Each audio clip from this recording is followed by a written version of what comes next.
तर नमस्कार मित्रांनो, मी नितेश जुईकर. तर मी आज SPD20 Pro मध्ये रोलँडमध्ये एक पॅटर्न बनवला आहे. रेग्युलर चालणारा पारंपरिक कोळीगीतसाठी हा पॅच बनवलेला आहे. तुम्हाला कसं वाटतं हा नक्की सांगा मला, ठीक आहे. याच्यात काय नॉर्मली मी ढोल वापरलेला आहे आणि इकडे चंडाचा वापर करून एक लूप तयार केलेला आहे, ठीक आहे. तर हा कसा वाटतोय तुम्ही नक्की सांगा आणि नंतर एम स्टुडिओ मधला कसा वाटतोय ते नक्की सांगा. ओके, 1 2 3 4.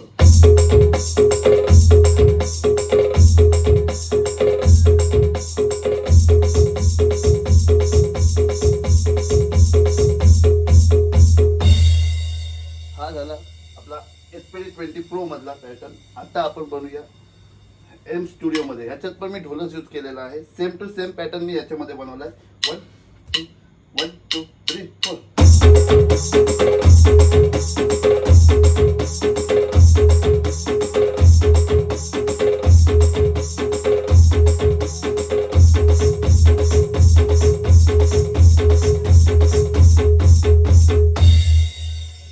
दोघांमधले पॅटर्न तुम्हाला कसे वाटले आणि काय वाटलं दोघांमध्ये डिफरन्स तुम्हाला नक्की सांगा. एम स्टुडिओ आणि SPD20 Pro रोलँड. धन्यवाद.